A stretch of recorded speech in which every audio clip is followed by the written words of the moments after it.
Last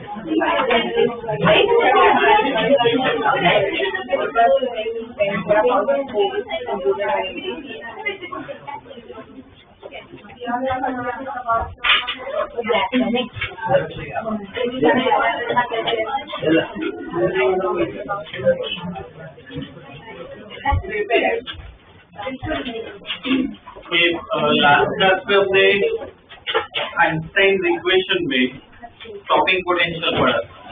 stopping potential का मतलब याद करो, इलेक्ट्रॉन आ रहा है उसे रोकना है, तो क्या है, काइनेटिक एनर्जी से आता है। हमने आइंस्टाइन इक्वेशन स्टडी की थी। आइंस्टाइन इक्वेशन क्या थी? E इक्वल याद है? इक्वल क्या होता है? फाई प्लस के, और स्टॉपिंग पोटेंशियल के टर्म्स में लिखना हो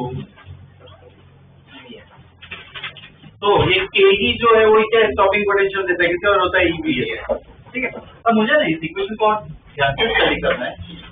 ई क्या है? जो इनकमिंग फोटॉन्स है उनकी एनर्जी है। तो ई का फॉर्मूला मुझे पता है। ई किसके बराबर होता है? H new. फाई को मैं क्या लिख सकता हूँ? H nu not plus EV है। तो मेरा इंटरेस्ट किसमें? वीएस में, स्टॉपिंग पोटेंशियल। तो ईवीएस इक्वल टू क्या लिख सकते हैं? H common H new minus H nu not. तो वीएस इक्वल टू क्या है? मतलब स्टॉपिंग पोटेंशियल बेसिकली एक पर्टिकुलर सेटअप को अपने पास एक्सपेरिमेंट जो हमने लास्ट क्लास में देखा था, इधर क्या क्या कांस्टेंट है बता सकते हो? एक कांस्टेंट है, ईवी कांस्टेंट है, न्यू नॉट मेटल फिक्स होता है, तो न्यू नॉट भी क्या है? कांस्टेंट। मतलब स्टॉपिंग पोटेंशियल मेन किस पे डिपेंड करता है? फ्रीक्वेंसी। जैसे जैसे फ्रीक्वेंसी बढ़ाओगे स्टॉपिंग पोटेंशियल भी क्या होगा? बढ़ेगा। और बहुत सिंपल लॉजिक है, फ्रीक्वेंसी बढ़ा रहे हो मतलब क्या, ज्यादा एनर्जी डाल, तो स्टॉप करना भी क्या होगा? उतना मुश्किल। तो वीएस क्या होगा? ठीक है, तो इसका ग्राफ भी देखो ड्रॉ कर सकते हैं। इसको अगर मैं कंपेयर करूं किसके साथ? स्ट्रेट लाइन इक्वेशन के साथ, y equal to mx plus c। इसके साथ अगर हम कंपेयर करें तो ग्राफ अगर ड्रॉ करें हम, किसका ग्राफ ड्रॉ करना है? फ्रीक्वेंसी का और स्टॉपिंग पोटेंशियल का। क्या स्ट्रेट लाइन मिलेगी? तो स्ट्रेट लाइन क्या ऐसी आएगी? ये स्ट्रेट लाइन आएगी। ओके, ये इधर से ही क्यों ग्राफ स्टार्ट करना होता है? ये जो फ्रीक्वेंसी हो क्या है? न्यू नॉट के बराबर होता है। इससे ज्यादा फ्रीक्वेंसी हो तो ही हमें इलेक्ट्रॉन बाहर मिलेगा ना। यही कौन सी याद है? न्यू नॉट को क्या कहते हैं? फ्रीक्वेंसी ज्यादा हो तो इसको इफेक्ट मिलता है, फ्रीक्वेंसी कम हो कोई असर नहीं मिलेगा। ठीक है, इस लाइन का स्लोप, इसका स्लोप बता सकते हो? तो स्लोप है किसके बराबर होगा? कंपेयर करो, y एक्सिस पे ये है, x एक्सिस पे न्यू है, तो स्लोप किसके बराबर होगा? तो ये है ना बहुत इंपॉर्टेंट रिजल्ट है अपना। इस लाइन का स्लोप क्या है? रेशियो देता है h/। तो इस पे क्वेश्चन हम करेंगे, ये काम आएगा ये वाला पार्ट। ठीक है, और एक और पॉइंट क्या स्टडी करना है, इस लाइन को अगर मैं खींचूं यहाँ पे तो मैथ्स के स्टूडेंट उनको पता होगा इसको क्या कहते हैं? y intercept. मतलब किसके बराबर होता है? ये c के बराबर। मतलब h new by h new को मैं फाई लिख रहा हूँ, किसके बराबर होता है?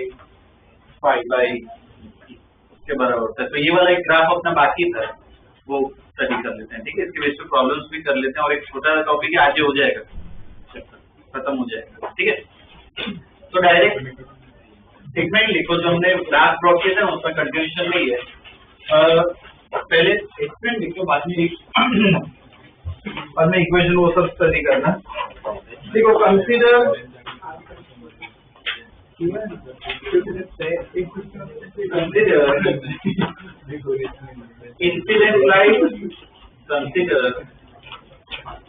incident light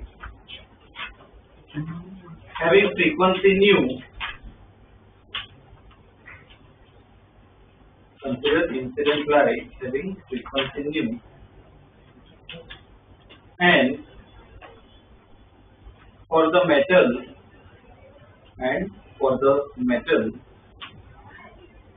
threshold frequency is nu naught, and for the metal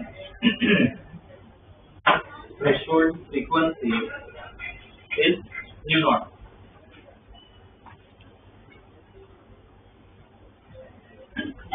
ठीक है, थ्रेशोल्ड फ्रीक्वेंसी क्या है, nu naught है. ओके, तो ये आइंस्टाइन इक्वेशन लगाई हमने. ठीक है, नेक्स्ट टाइम लिखो अप्लाइंग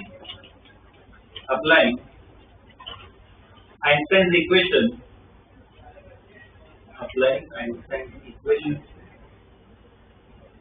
ये इक्वेशन लिख लो. कहाँ तक लिखनी है, यहाँ तक ही लिखो. ये इस पे बॉक्स बना देते हैं, यहाँ पे लिखिए.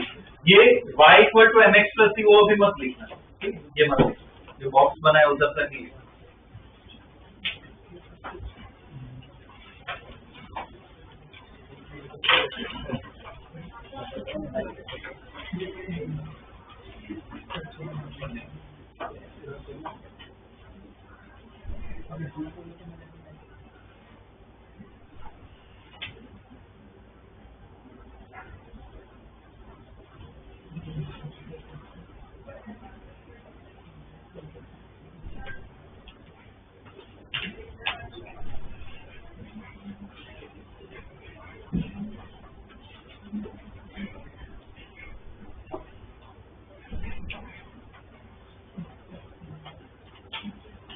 देखिए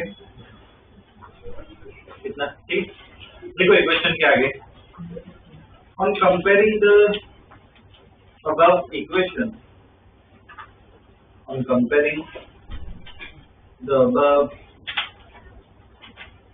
equation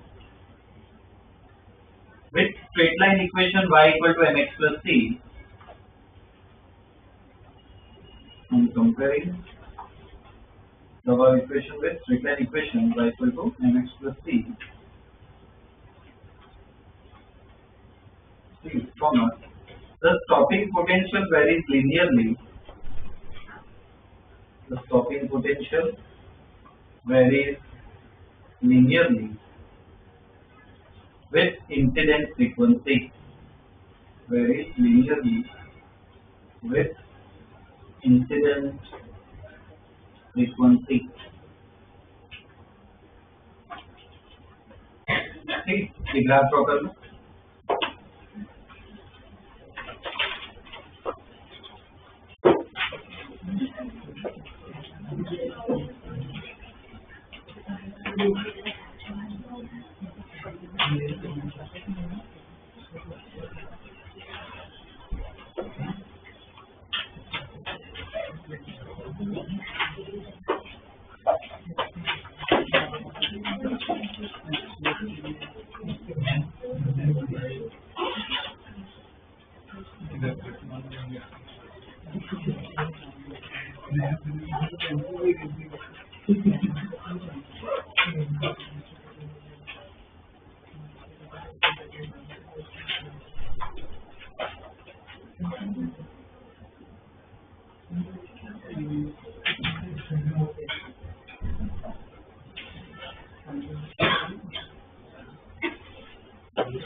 इसके बेस पे प्रॉब्लम्स कर लेते हैं. ठीक है, बस मेन पार्ट क्या ध्यान रखना है, ये ग्राफ है, किसका ग्राफ, स्टॉपिंग पोटेंशियल और फ्रीक्वेंसी का.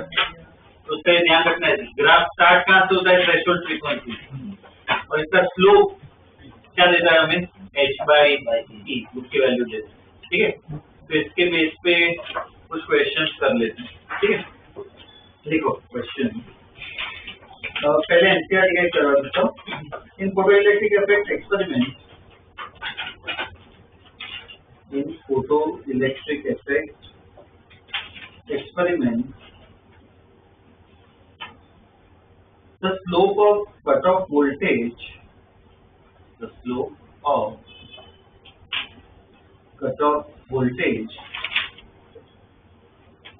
versus frequency, slope of cutoff voltage versus frequency is found to be 4.12 into 10 raised to minus 15, 4.12 into 10 raised to minus 15 volt second. Okay. Find the value of Planck's constant. Find the value of Planck's constant. Find the value of Planck's constant. ठीक है. अगर वैसा question है Planck's constant की value निकालनी है, लिख मत देना ये h की वैल्यू जो पता है इसमें कैलकुलेट करना है. ये क्वेश्चन आएगा ही किसके लिए, ग्राफ के लिए. जो ग्राफ का नॉलेज है ना वो हमें यूज करना है. हमें पता है इसका. ये क्वेश्चन में देखो डेटा जो देखो क्या दिया हुआ है, ये जो वैल्यू दी है 4.12 into 10 raised to minus 15 वो क्या है, स्लोप ही दिया है, मगर क्या h by तो लिखना है. ठीक है कि स्लोप m इक्वल टू कितना है 4.12 into 10 raised to minus 15. ठीक है, ये स्लोप दे रखा है और m इक्वल टू क्या h by e, तो उससे क्या आ जाएगा h आ जाएगा. e की वैल्यू पता है ना, 1.6 into 10 raised to minus 19 डाल दो तो उससे h आ जाएगा.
जो स्लोप है h by e उसकी वैल्यू दी है, कितनी थी वैल्यू 4.12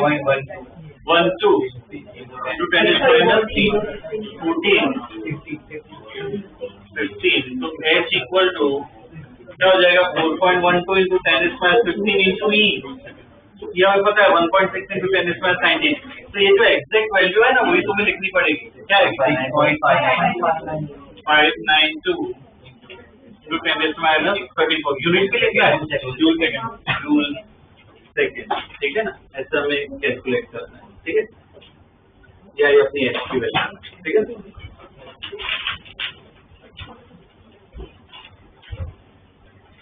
नेक्स्ट क्वेश्चन में एक ग्राफ ड्रॉ करो.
Find the value of Planck function. Find the value of Planck constant and work function. And the value of Planck constant and work function from the graph.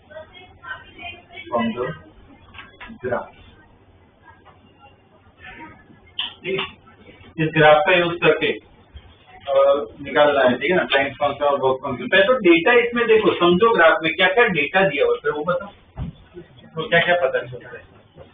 जैसे ये frequency बदल सकते हो, ये क्या दिए, न्यू नॉट दिया है ना, तो पहले तो ये डेटा लिखोगे, न्यू नॉट कितना है, 1 है न्यू नॉट, ठीक है ना, तो न्यू नॉट कितना है, 1 × 10⁻14 हर्ट्ज। और दूसरा डेटा बताओ दिया हुआ है h/e, ये क्या दिखा रहा है, दो वैल्यू क्या है, 1.65 इसका मैं क्या बोलूं, इसका मतलब समझो, ये और ये वैल्यूज से इसका मतलब स्लोप आ जाएगा, इससे स्लोप आ जाएगा, वो आएगा नहीं, क्या पूछ रहा हूं, जो डेटा दिया उसका मीनिंग मतलब ये जो फ्रीक्वेंसी जब होगी तो स्टॉपिंग पोटेंशियल कितना होगा, मतलब एक पर्टिकुलर डेटा ये सेट दिया हो, डेटा सेट दिया हुआ है, तो उसके लिए क्या लिखोगे, ऐसे लिख लो कि एट h इक्वल टू या nu equal to h nu equal to 5 × 10⁻14 Vs equal to 1.656 volt, ये सब उतना होगा स्टॉपिंग पॉइंट, मतलब एक पर्टिकुलर डेटा सेट के दिया होगा, ठीक है।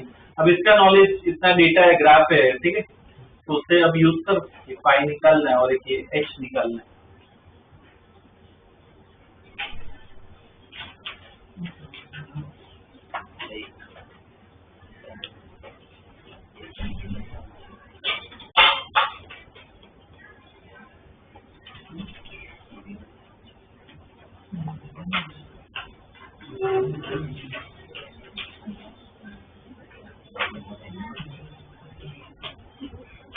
आएगा ना,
ये इसको इसमें कन्वर्ट करो,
इसका स्लोप निकाला क्या,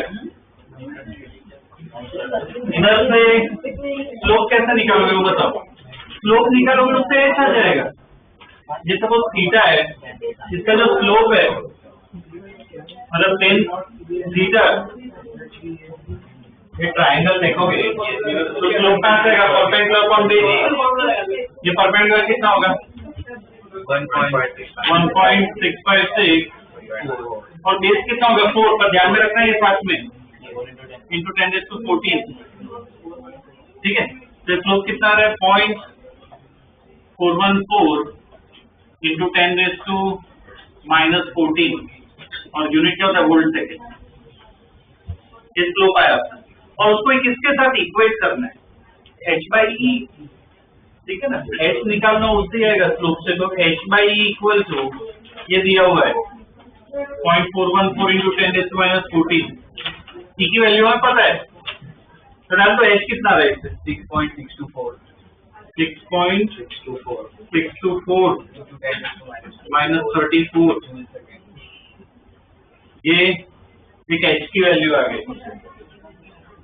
ठीक है ना, h पूछा और इस ग्राफ से मतलब स्लोप से ही आता है। ठीक है,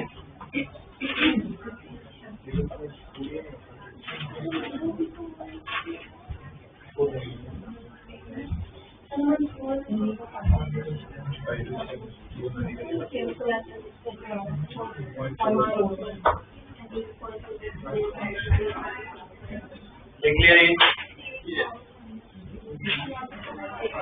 और क्या मुझे साथ में वर्क फंक्शन क्या करें उसके लिए? वर्क फंक्शन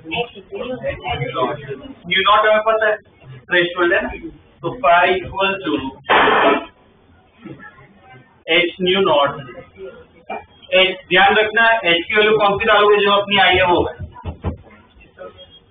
तो 6.624 इंटू 10⁻34 इंटू न्यू नॉट कितना है? 10⁻14। तो ये कितना है? 6.624 इंटू 10⁻20 जूल। देखो ये वर्क फंक्शन है, पर ये अपना आंसर क्या है? जूल्स में है। ध्यान रखना, कभी भी ये वर्क फंक्शन एनर्जी होता पूछा हो ईवी में होना चाहिए। 0.41 क्या करेंगे इसमें? 1.6 इंटू 10⁻19 से डिवाइड कर लो, कितना आ रहा है? 0.414 MV। ठीक है ना, यह है अपना वर्क।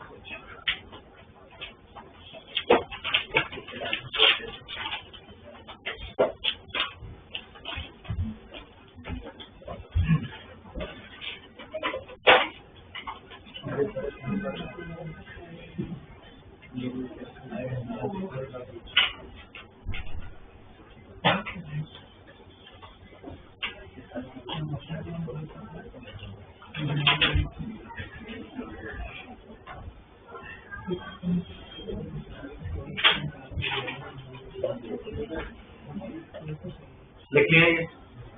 ठीक है, तो ऐसे टाइप के क्वेश्चन के ग्राफ पे आ सकते हैं। ठीक है, ये पार्ट एक स्टडी कर लिया। अब एक है ना, टॉपिक लिखो, बोर्ड के लिए इंपॉर्टेंट है। कॉम्पिटिटिव में इसके प्रॉब्लम नहीं है, पर बोर्ड के लिए इंपॉर्टेंट क्वेश्चन आ चुके हैं। लिखो, failure of wave theory, failure of wave theory, failure of wave theory to explain photoelectric effect. Failure of wave theory to explain photoelectric effect. Failure of wave theory to explain photoelectric effect. ठीक है, अब ये क्या कहते हैं, ये इस topic पे मैं आ रहा हूँ, पर उससे पहले ना थोड़ा डिस्कशन करते हैं। जो तुम्हें ऑलरेडी फिजिक्स का नॉलेज है थोड़ा बहुत, ठीक है, उसके बेस पे थोड़ा डिस्कशन करते हैं कैसे क्या स्टडी होता है।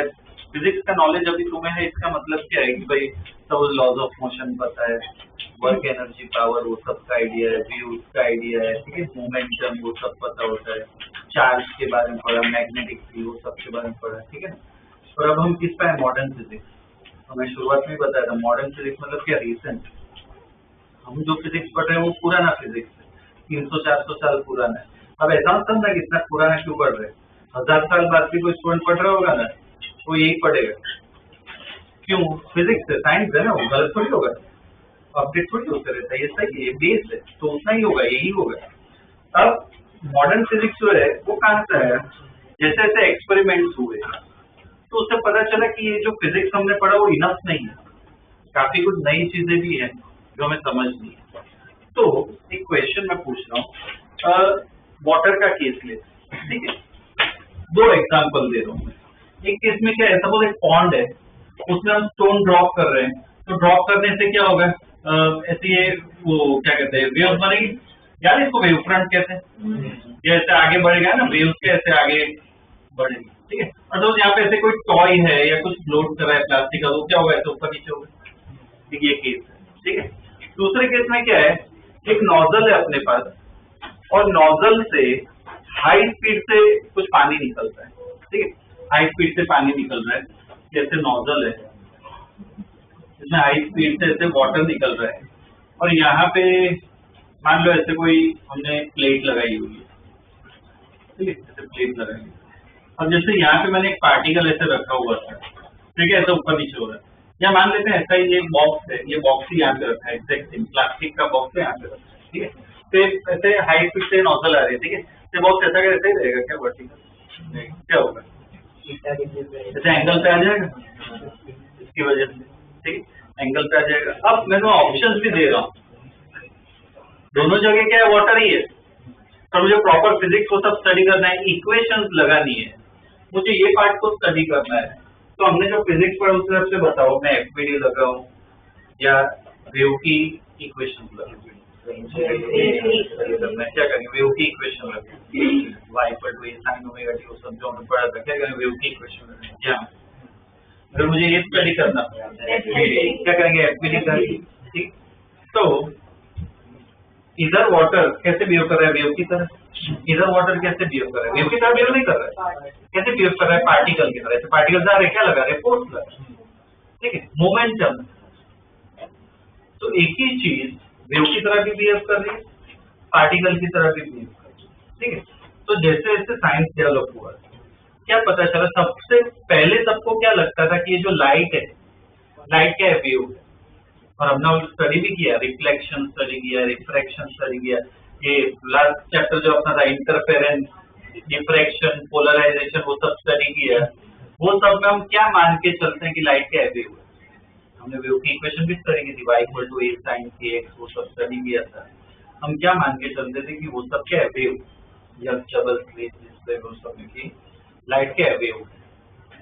अभी हमने ये स्टडी किया एक्सपेरिमेंट, कौन सा, फोटो इलेक्ट्रिक पर, उसमें हमने लाइट को वेव नहीं माना, हमने क्या अज्यूम करके चला है कि लाइट जो है वो भी पार्टिकल्स का बना हुआ है, और उस पार्टिकल्स को हमने नाम भी दिया, किसका बना है, फोटोन। तो लाइट, ये एक्सपेरिमेंट से पता चलता है कि लाइट वेव की तरह भी बिहेव कर रही है, कहाँ पे, इंटरफेरेंस, डिफ्रैक्शन, वो सब में। और अगर मैं फोटो इलेक्ट्रिक इफेक्ट स्टडी करूँ तो लाइट फिर वेव की तरह बिहेव नहीं कर रही, कैसे बिहेव करेगी, पार्टिकल की तरह, ये तो फोटोन जा रहे और इलेक्ट्रॉन बाहर निकल रहे हैं, ठीक है। तो फोटो इलेक्ट्रिक इफेक्ट समझना हो तो लाइट को क्या मान के चलोगे, पार्टिकल। अगर लाइट को वेव मान के चलोगे तो फिर सही तरीके से तुम उसको फिजिक्स, मतलब सही तरीके से तुम्हें आंसर नहीं मिलेगा, गलत आंसर मिलेगा, वो फेल हो जाएगा। तो हमें वो स्टडी करना है। अभी क्या लिखा है कि failure of wave theory of light, मतलब लाइट को अगर वेव मान के चलोगे तो फोटो इलेक्ट्रिक इफेक्ट तुम नहीं समझा, तुम इंटरफेरेंस समझा पाओ, डिफ्रैक्शन समझा पाओ, पोलराइजेशन सब समझा पाओ, पर फोटो इलेक्ट्रिक इफेक्ट नहीं समझा। तो क्यों नहीं समझा पाएंगे, उसके पॉइंट लिखना। बोर्ड में इक्वेशन आ चुके हैं, उसमें नहीं आएंगे कॉम्पिटिटिव पार्ट, बोर्ड में ये आ चुके। तो पॉइंट कुछ स्टडी करो, ठीक है। तो कुछ पॉइंट बता देता हूँ, बाद में बस लिखना है, थोड़ा ये ज्यादा नहीं लिखना है, तो लिखवा ही देता हूँ, ठीक है। तो डिस्कस करते हैं। अपना सेटअप है, एक्सपेरिमेंट है। एक्सपेरिमेंट क्या था कि ऐसे वो ट्यूब थी, यहाँ पे मेटल है, तो यहाँ पे कैसे लाइट आ रही है, ठीक है, और इलेक्ट्रॉन कैसे बाहर निकल रहे हैं। अब वेव थियोरी के हिसाब से लाइट आ रही, अब हम सही एक्सप्लेनेशन क्या है कि फोटॉन्स आ रहे हैं, लाइट किसके, पार्टिकल्स की बनी, मतलब क्या है, फोटॉन्स आ रहे हैं, वो भूल जाओ। हमें पहले वाला फिजिक्स लगाना कि मतलब ऐसे लाइट है मतलब ऐसा मान लो वेव्स आ रही है, वेव्स आ रही है, वेव्स के लिए हमने लास्ट चैप्टर में पढ़ा था, याद हो तो इंटेंसिटी किसके प्रोपोर्शनल होता है, इसके एम्पलीट्यूड का, मतलब बेसिकली एनर्जी, लाइट की कुछ इंटेंसिटी आ रही है, इसका मतलब क्या, एनर्जी आ रही है। अगर मैं इंटेंसिटी बढ़ाऊं मतलब मैं बोल सकता हूँ एनर्जी भी बढ़ा है, ठीक है, इंटेंसिटी बढ़ा रहे मतलब क्या, एनर्जी भी बढ़ा रहे। अगर एनर्जी में बढ़ाओ तो इलेक्ट्रॉन की भी एनर्जी क्या बढ़नी चाहिए, स्टॉपिंग पोटेंशियल पे असर होना चाहिए। पर हमने एक्सपेरिमेंट्स वो सब तरीके डिस्कस किया, लिखा, हमने ग्राफ ड्रॉ किया, तो उससे क्या पता चला कि ये जो एनर्जी हो उस पे इंटेंसिटी पे डिपेंड ही नहीं करती है। हमने ग्राफ ड्रॉ किया था, नंबर ये ऐसा ग्राफ था, ऐसा ग्राफ था, याद हो तो ड्रॉ किया। इंटेंसिटी चेंज करो तो क्या है, करंट चेंज होता है, स्टॉपिंग पोटेंशियल क्या रहता है, वही रहता है। सही कौन है, ये ग्राफ वाला पार्ट सही है, जो हमने जो एक्सप्लेनेशन किया कि भाई इंटेंसिटी ज्यादा आ रही है तो ज्यादा एनर्जी बढ़ेगी, स्टॉपिंग पोटेंशियल बढ़ना चाहिए, कौन सा सही है, ये वाला पार्ट। तो ये एक्सपेरिमेंट है, एक्सपेरिमेंट में गलत आंसर नहीं देगा, अगर ढंग से एक्सपेरिमेंट करोगे तो सही आंसर मिलेगा। तो इसका मतलब क्या कि अगर इसको वेव मान के चलोगे तो तुम्हें आंसर क्या मिलेगा, गलत। तो हमें क्या करना है, इसमें गलत स्टेटमेंट कि क्या क्या रॉन्ग है, ठीक है। तो एक एग्जांपल ये दिया कि इंटेंसिटी ज्यादा आ रही है, इसका मतलब क्या, ज्यादा एनर्जी आ रही है, वो लॉजिक वो वेव के लिए सही था पर इसके लिए क्या है, गलत, ठीक है। तो ऐसे पॉइंट्स है वो हमें लिखने हैं, ठीक है। तो स्टेटमेंट इसमें लिखो, कोई डायग्राम ऐसा कुछ ड्रॉ नहीं करना है, बस स्टेटमेंट लिखने हैं। देखो, the phenomena of the phenomena of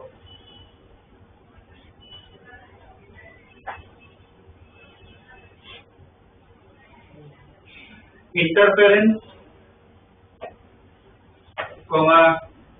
diffraction and polarization, the phenomena of interference, diffraction and polarization through that light has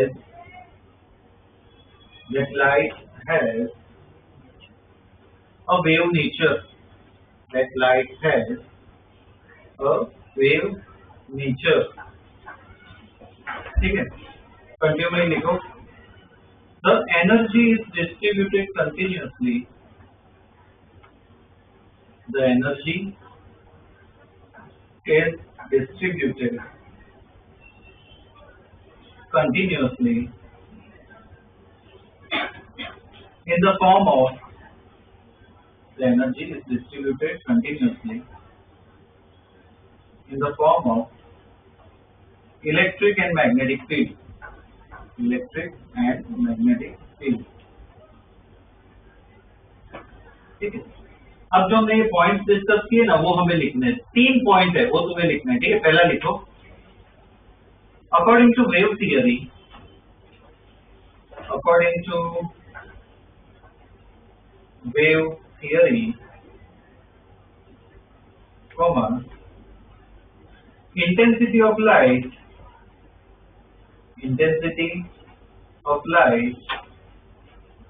is directly related to its energy, according to wave theory, comma, intensity of light is directly related to its energy, ठीक है। First off, so the energy of photon emitted, photoelectrons, so the energy of photoelectrons emitted,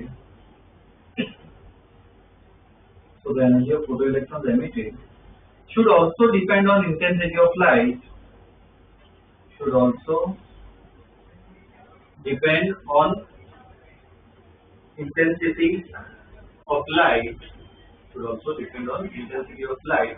ये जो statement लिखा है वो गलत है कि स्टॉपिंग पोटेंशियल या एनर्जी किस पे डिपेंड करता है, फ्रीक्वेंसी पे, इस पे नहीं डिपेंड करता है, ठीक है। तो कंटिन्यू में ही लिखना है, ठीक है। Intensity of light which is opposite of the experimental result, which is opposite of the experimental result. ठीक है, ये पहला पॉइंट जो गलत है. दूसरा लिखो, according to wave theory, comma, if surface of metal is exposed to light of any frequency,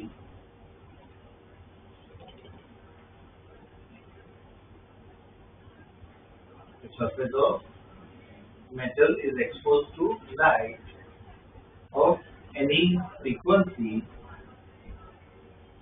such that the total energy received by electron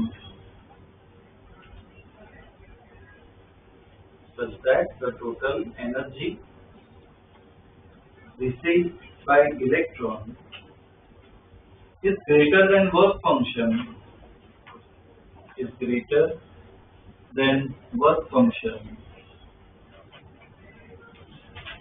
then electron will be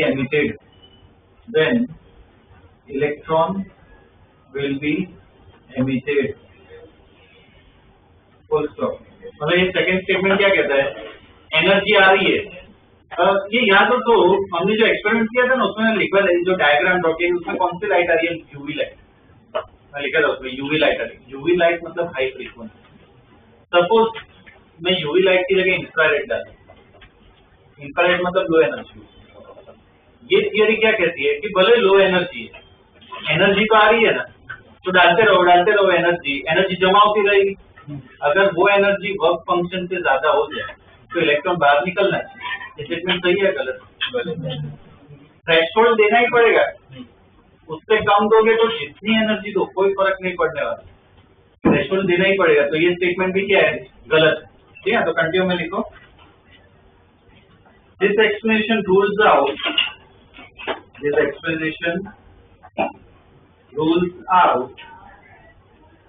threshold frequency. This explanation rules out threshold frequency obtained from experiments. This explanation rules out threshold frequency obtained from experiments.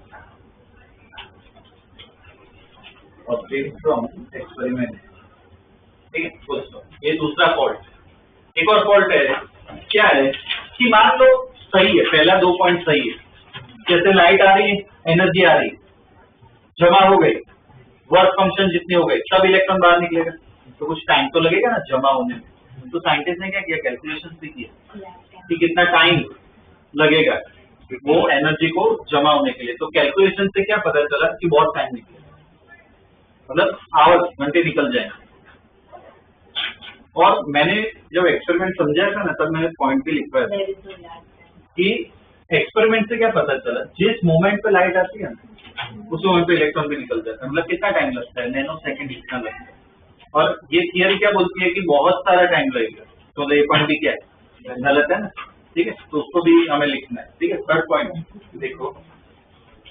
According to wave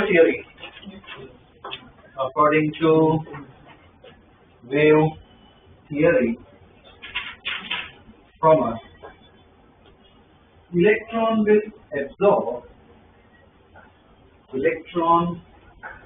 will absorb a small amount of energy from light. Electron will absorb a small amount of energy from light,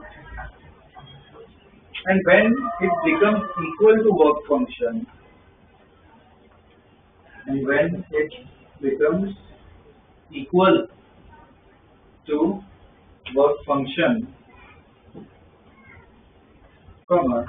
electron will be emitted. Electron will be emitted. Take full stop. A precise calculation shows that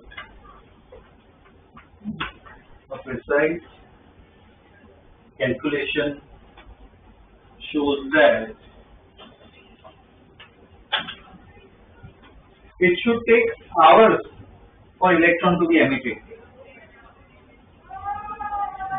It should take hours for electron to be emitted. ठीक है, ये क्या गलत है? तो continue लिखो.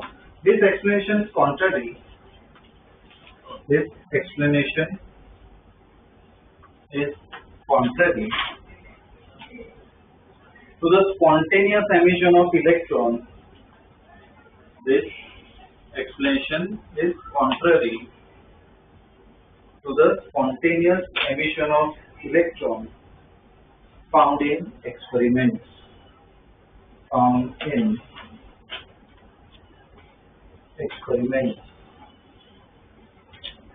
ठीक है, एक्सपेरिमेंट्स में क्या है, पता चला कि वो तो तुरंत ही निकलता है. ठीक है, तो ये सब पॉइंट क्या है तुम्हें लिखना है, और ध्यान रखना ये जो लिखवा रहा हूँ वो मैं स्पेसिफिकली बोर्ड के पॉइंट ऑफ व्यू से ही लिखवा रहा हूँ. ठीक है, ऐसे क्वेश्चन बोर्ड में आ चुके हैं 2-3 मार्क के लिए, तो बस ये पॉइंट तुम्हें लिखने हैं. ठीक है ना, कम थे इसलिए बेहतर है लिखवा लीजिए. ठीक है, बस अब एक ही टॉपिक इसमें बचा है अपना, ये चैप्टर भी खत्म हो जाएगा. छोटा ही टॉपिक है, तो इसके प्रॉब्लम्स हमें प्रैक्टिस करना है. अच्छे देखो, next topic wave matter duality. Wave matter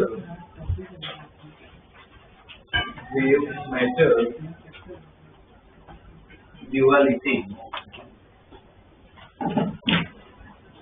wave matter duality.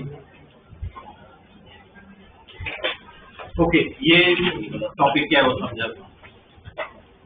अभी जो हमने डिस्कस किया लाइट के बारे में कि इंटरफेरेंस, डिफ्रैक्शन, पोलराइजेशन वो सब स्टडी कर रहे हो, तो लाइट कैसे बिहेव करती है वेव की तरह.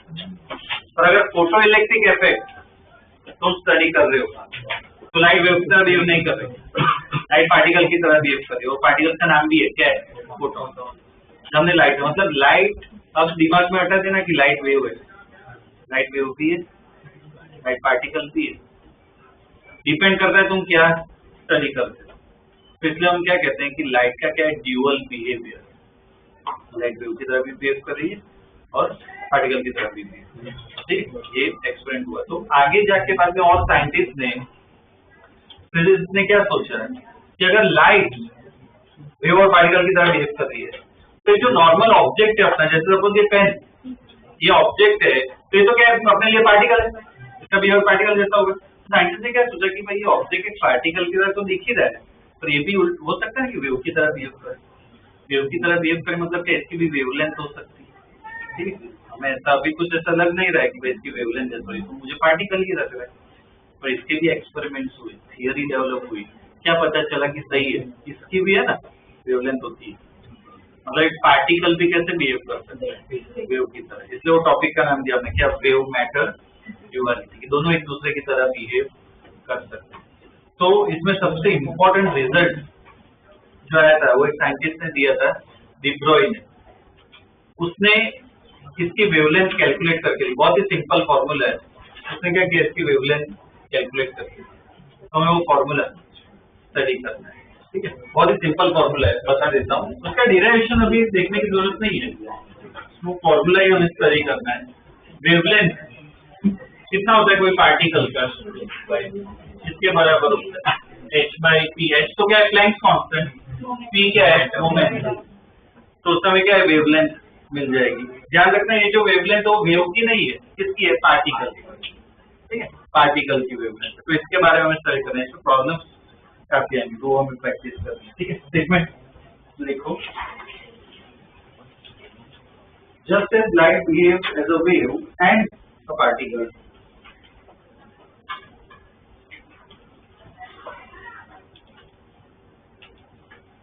Just as light behaves as a wave and a particle, comma, Similarly, a particle can behave. Similarly, a particle can behave. A particle can behave like a wave.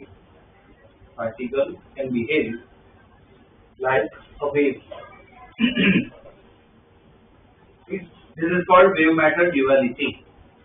This is called wave matter duality. This is called wave matter duality. Here full stop. Next time let's go. Consider a moving particle. Consider a moving particle of mass m having momentum p. Consider a moving particle of mass m having momentum p.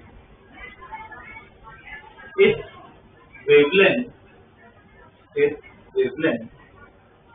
called de Broglie. Spelling लिखवा रहा हूँ, DE बाद में dash बाद में BROGLIE,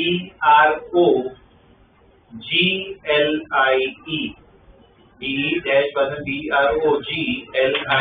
de Broglie नहीं कहते हैं, de Broglie कहते हैं, ठीक है. This and is called de Broglie wavelength and is given by electroequation. Box में आगे lambda equal to h by c. ये de Broglie wavelength कहते हैं.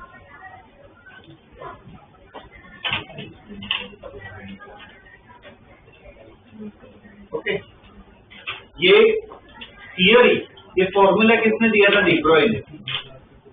अब ये फॉर्मूला सही है या नहीं, वो कैसे पता चलता है? क्या करना होता है? एक्सपेरिमेंट. कभी भी कोई फॉर्मूला दे, थियरी दे, तो कैसे पता चलेगा सही है गलत है? एक्सपेरिमेंट से ही पता चलता है. तो इसका एक्सपेरिमेंट किसी और ने किया था, de Broglie ने किया था, किसी और ने किया था. वो लिखवा रहा हूँ मैं, ये सब बोर्ड सोर्स में काम आता है, MCQ, ठीक है, तो भी लिख लो. This was experimentally proven. This was experimentally proven by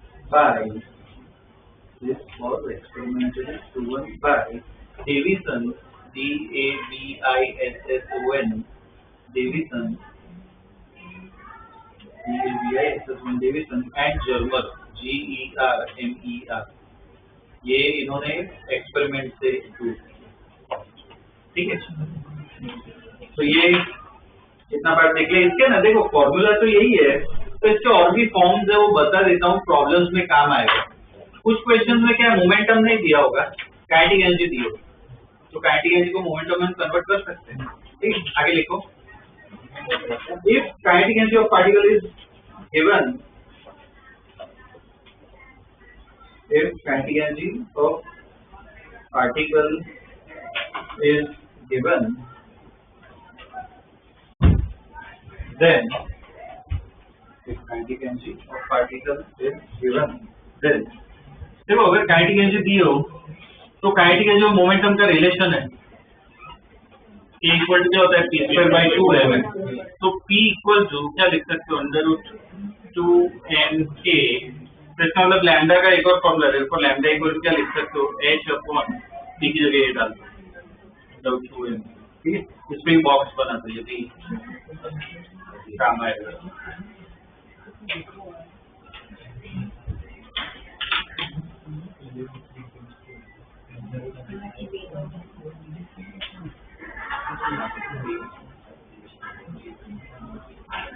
ये भी ऐसे तो है,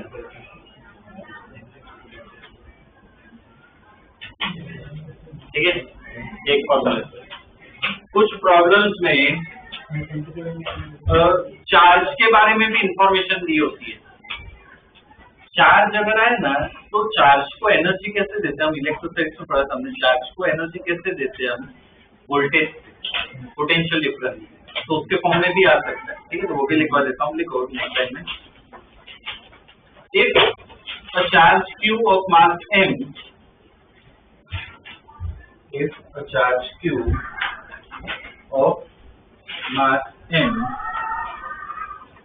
is accelerated, a charge q of mass m is accelerated through potential difference delta v, capital में लिखना v, is accelerated through potential difference delta v,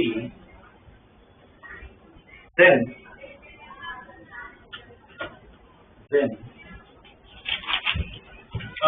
उस case में देखो काइनेटिक एनर्जी, जैसा हमने इलेक्ट्रोस्टैटिक में स्टडी किया, काइनेटिक एनर्जी कहाँ से मिलती है, Q डेल्टा V। तो एक और फॉर्मूला आएगा वेवलेंथ का, लैम्डा इक्वल टू जो होता है h अपॉन अंडर रूट, ये 2m का ऐसा ही रखो, एक ही जगह क्या डाल दिया, Q डेल्टा, ठीक है ना, ये एक और रिजल्ट आया, ठीक है, तो प्रॉब्लम पे डिपेंड करता है क्या दिया हुआ है।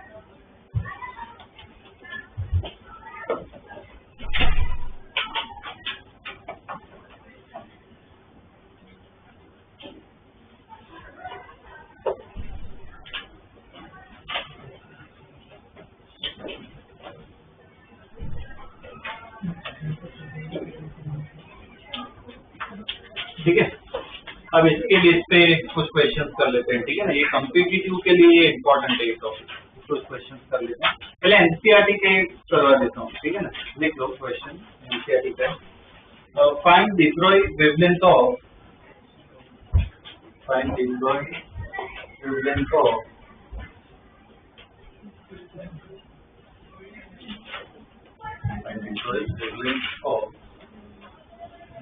पहला लिखो, an electron having speed, an electron having speed 5.4 into 10 raised to 6 meters per second, पहले पार्ट में क्या है, an electron having speed 5.4 into 10 raised to 6 meters per second, ठीक है।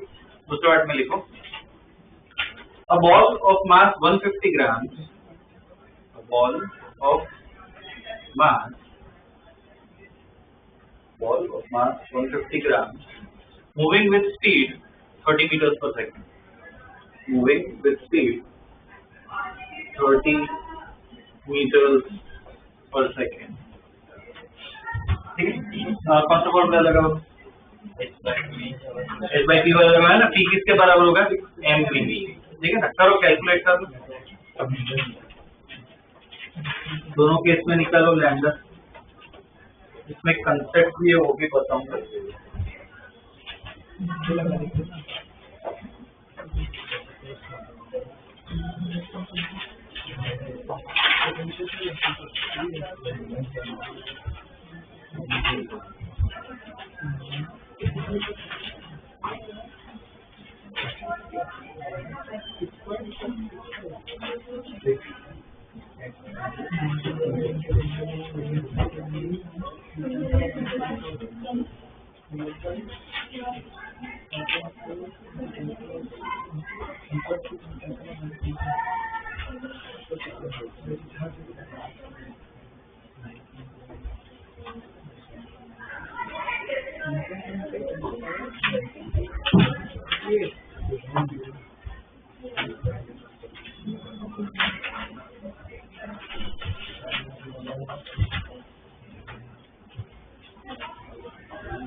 कितना आ रहा है पहले में वेवलेंथ 1.3 लैम्डा कितना आ रहा है h by p वाला ही फॉर्मूला लगाओ p की जगह क्या डालना है mv कितना है बोलो 1.3 एंगस्ट्रॉम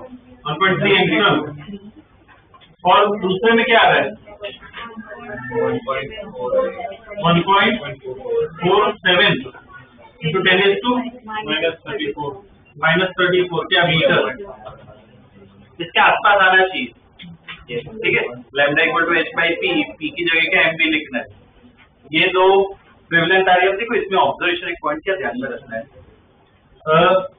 पहले में देखो वेवलेंथ कितनी एंगस्ट्रॉम में आई अपने जो नॉर्मल सब जो लाइट होती है विजुअल लाइट उसकी वेवलेंथ भी क्या एंगस्ट्रॉम में ही होती है तो इलेक्ट्रॉन जो है ना एटम में घूमता है ना वो घूमता कितनी इतनी स्पीड से है जो क्वेश्चन में दी है इसका मतलब तुम ये नहीं बोल सकते कि एटम में जैसे इलेक्ट्रॉन घूम रहा है अब से वो दिमाग में से वो इमेज हटा देता जैसे इलेक्ट्रॉन पार्टिकल और ऐसे घूम रहा है उधर स्टडी कर रहे हो तो इलेक्ट्रॉन के वेव की तरह यूज कर रहे हो वेव है उधर ठीक है तो विजुअलाइजेशन गलत है वेव है उधर ऑर्बिट में ठीक है ना पढ़ेंगे हम उसके बारे में नेक्स्ट चैप्टर में तो इधर क्या वेव नेचर दिख रहा है पर दूसरे में देखो दूसरे में अपना practical day to day life जैसा है एक बॉल है 150 ग्राम का मतलब टेनिस बॉल ले सकते हो उसकी स्पीड दे रखी है 30 मीटर पर सेकंड ठीक है हम हिट करे कोई रैकेट से बैट से इतनी स्पीड मान सकते हो ठीक है तो उसमें वेवलेंथ देखो इतनी है ये वेवलेंथ देखो बहुत कम है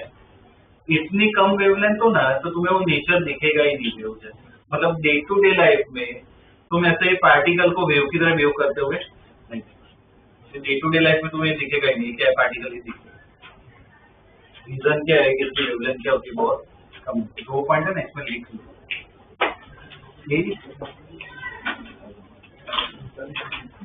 देखो the wavelength of ball is very small the wavelength of ball is very small so in daily life the wavelength of ball is very small so in daily life its wave nature is not observed so in daily life its wave nature is not observed ठीक है वो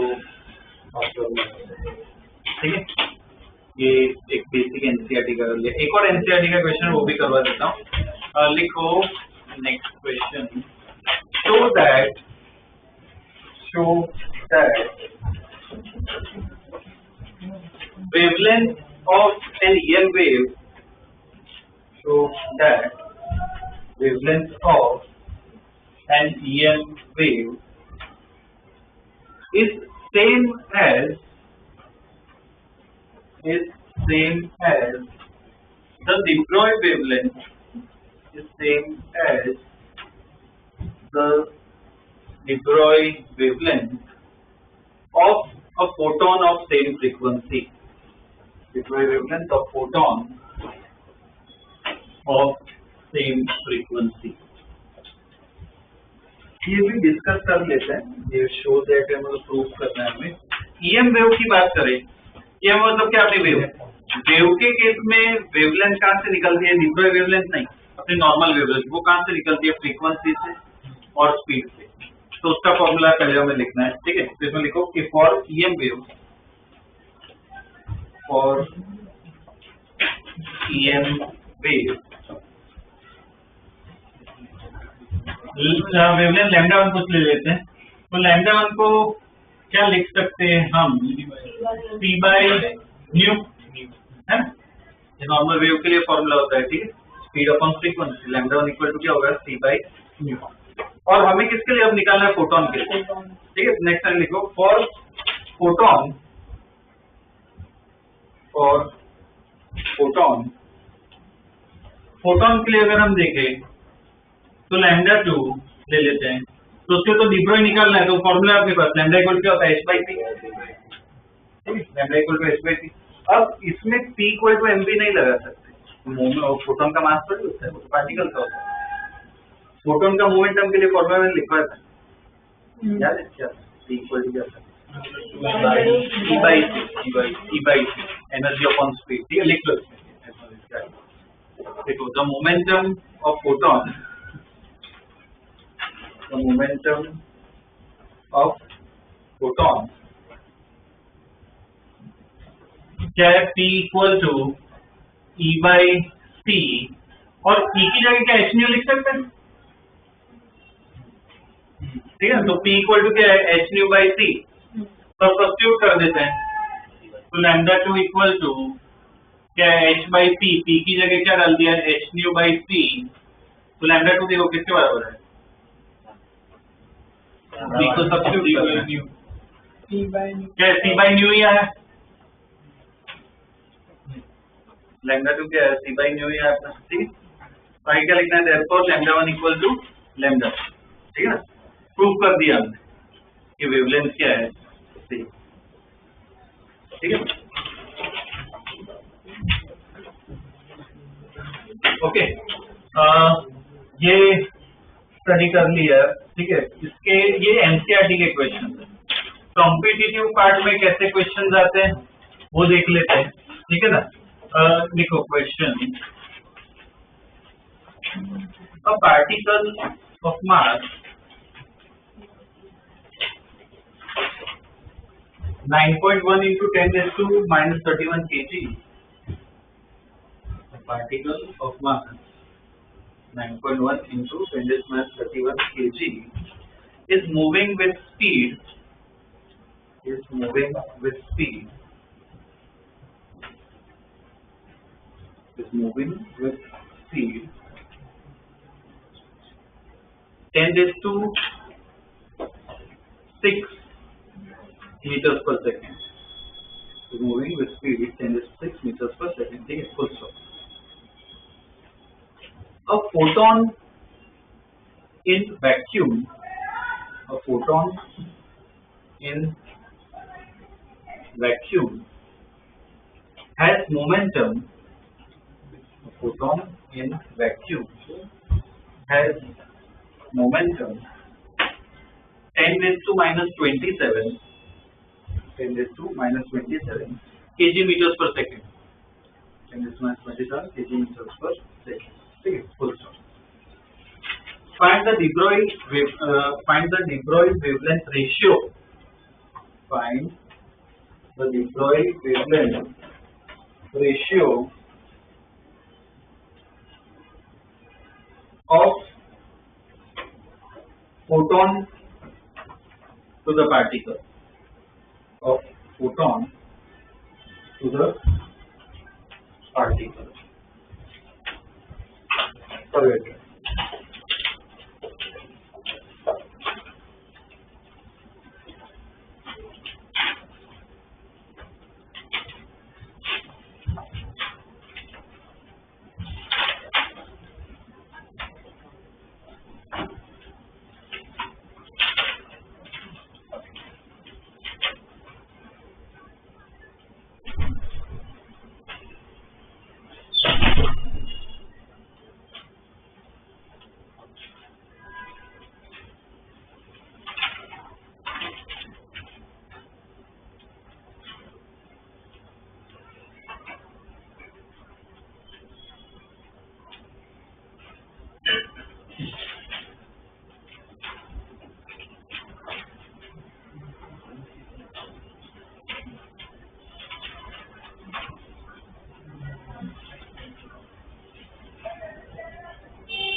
आ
रहा है क्या?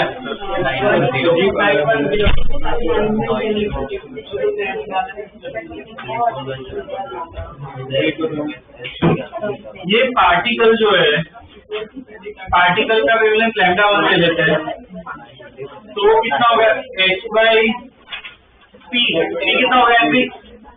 तो m और b दोनों दे रखा है, 9.1 × 10⁻31 और स्पीड दे रखी है 10⁶, तो लैम्डा 1 अपना आ गया h/9.1 × 10⁻25, ये लैम्डा 1 आ गया।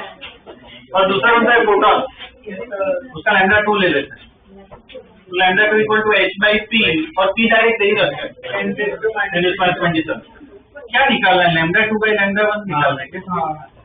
लैम्डा 2/λ1, तो h/10⁻27 अपॉन h/9.1 × 10⁻25, इतना आप कर सकते हो, क्या आएगा? 921.33, 910 आएगा। रेशियो किसके बराबर आएगा? 9:0, ठीक है ना?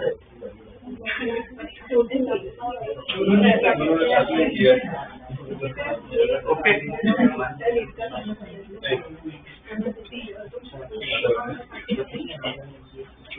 Next question.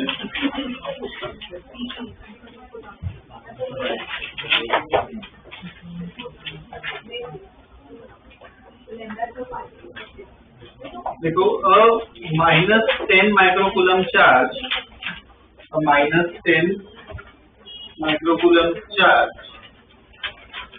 of mass 10 grams, -10 microcoulomb charge of mass 10 grams is moving in a circle of radius 10 centimeters, is moving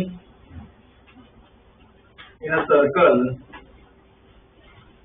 of radius 10 centimeters around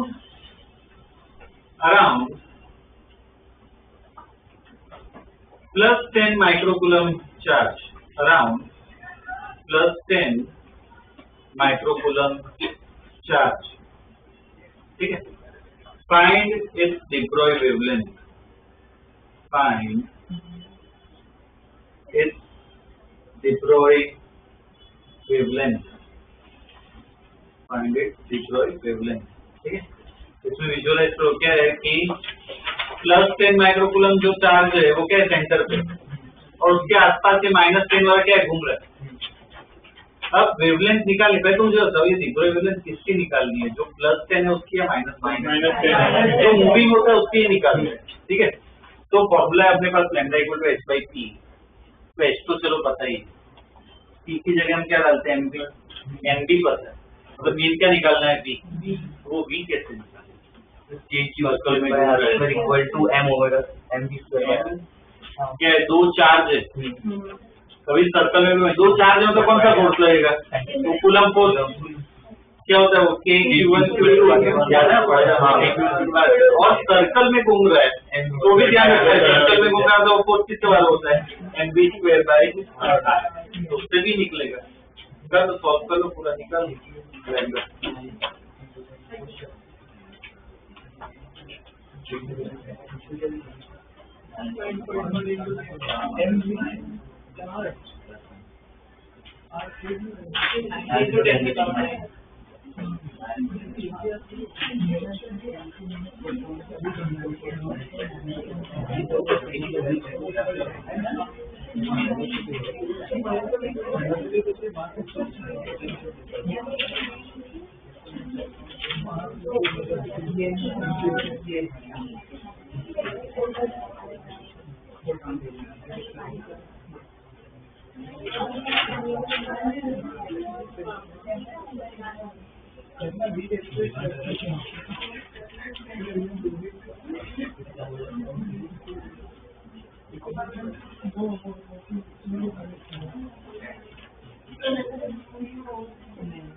क्या है अभी 3 आ रहा है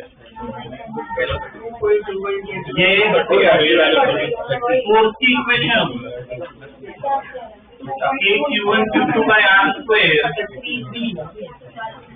इक्वल टू क्या है r इसमें ना पहले b स्क्वायर की इक्वेशन बनाते हैं तो इसमें देखो एक r तो कैंसिल हो जाएगा तो b स्क्वायर क्या आएगा k q1 q2 upon m r तो ये 9 into 10 to 9 q1 q2 कितना है दोनों 10 माइक्रोकूलम ही है और n कितना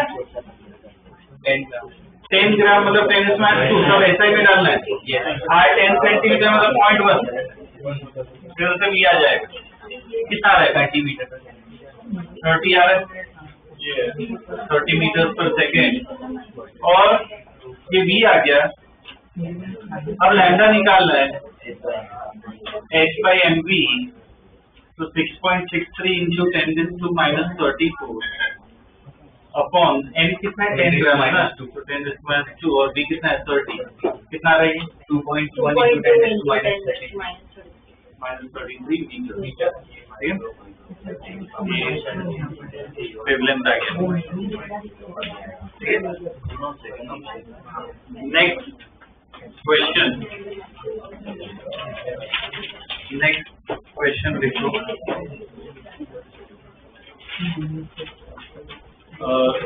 next question, a particle A, capital A लिखना, a particle A of mass m/2, a particle A of mass m/2 is moving with speed v0, is moving with speed v0 and collides elastically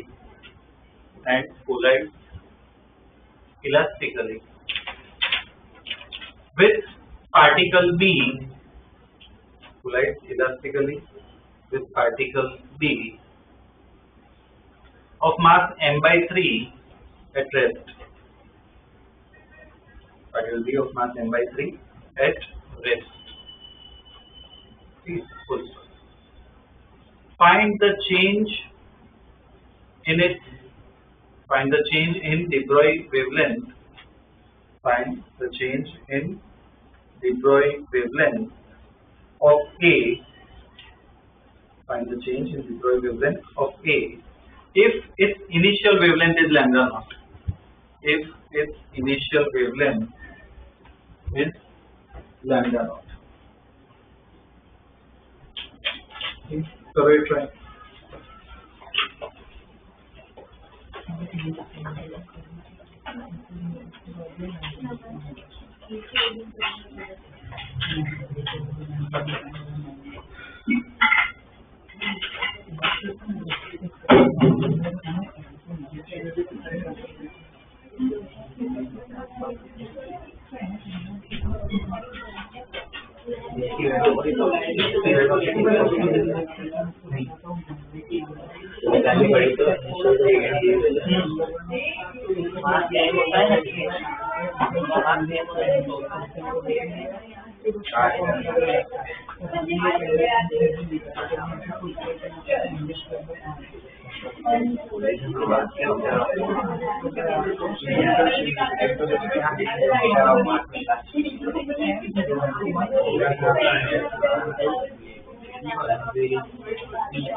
collision के बाद first A particle जो है वो उसकी speed 0 देगी।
ये problem actually main किसका है? कोलिजन का है।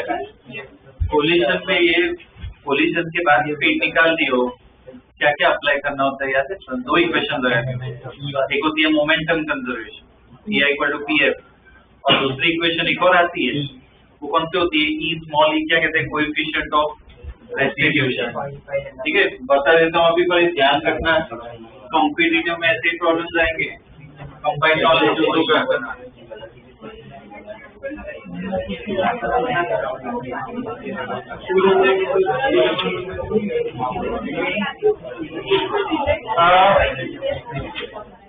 तो देखो इसमें पहले बिफोर कोलिजन जिसका हो गया, ठीक है, जिसका ना हुआ ध्यान दो, इसमें पार्टिकल ए और बी जिसका मास भी m/2 और ये कुछ v0 से बढ़ रहा है आगे, ये रेसिपी है, इसका मास भी m/3। आफ्टर कोलिजन, कोलिजन के बाद ये दोनों की स्पीड कुछ भी हो सकती है, हमें नहीं पता, अभी v1 v2 लिख लेते हैं। अब दो इक्वेशन चाहिए, एक इक्वेशन कौन सी लिखोगे? Pi equal to Pf, momentum conserve करना है। Pi मतलब क्या? इनका मोमेंटम लिखना है। इसका मोमेंटम कितना होगा? m/2 into v0 प्लस इसका मोमेंटम 0। ये दोनों का लिखना है। Pf में क्या है? दोनों का लिखो, तो इसका कितना होगा? m/2 v1 plus m/3 v2, m हट जाएगा, v0/2 equal to v1/2 plus v2/2। ये अपनी एक इक्वेशन है, पहली इक्वेशन, ठीक है।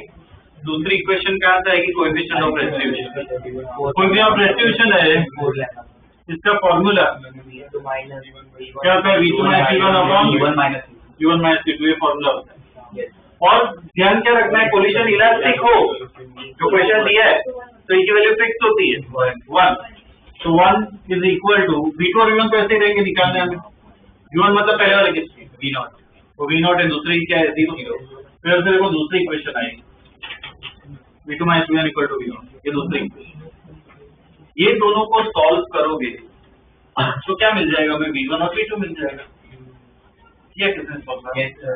क्या है v1 कितना है? v1 तो दिया है ना सर, v1 निकाल v0/5, v1 कितना है? v0/5, v2 कितना आएगा? 6 v0/5। ये v1 v2 आ गया। अब जो सॉल्यूशन है उस पे आ सकते हैं, सॉरी आंसर पे। शुरुआत में वेवलेंथ दे रखी है, इसकी एक ही हम बात कर रहे हैं, पहले बार एक ही बात कर रहे हैं, तो शुरुआत की वेवलेंथ लैम्डा नॉट दे रखी है, और लैम्डा नॉट किसके बराबर होगा? h/m/v0, सॉरी मास कितना? m/2। फाइनल वेवलेंथ अब निकाल सकते हो, फाइनल वेवलेंथ क्या होगा? h/m/2 into v1, और v1 हमें पता है क्या है? v0/5, तो इसको लैम्डा के टर्म्स में लिख सकते हो ना, किसके बराबर होगा? ये देखो, ये लैम्डा नॉट इतना आया हुआ है, तो क्या होगा? 5 लैम्डा नॉट, तो डेल्टा लैम्डा चेंजेबल लैम्डा है 4 लैम्डा। यस, ठीक है, this will be the change in wavelength.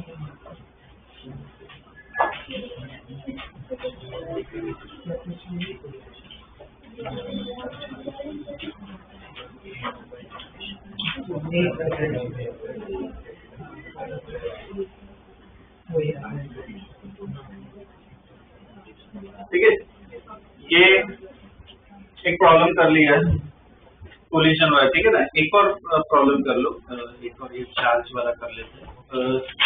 देखो a proton and an alpha particle, a proton and an alpha particle, a proton and an alpha particle are accelerated through same potential difference, are accelerated through same potential difference, are accelerated through same potential difference. Find the ratio of the de Broglie wavelength. Find the ratio of their de Broglie wavelength.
क्या है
इसमें कौन सा formula लगाओगे? h/√2n potential वाला जो हमने लिखा था, ऐसा ही रेशियो पूछा हो ना प्रोपोर्शनलिटी स्टडी कर, लैम्डा इक्वल टू क्या h/√2qm डेल्टा v।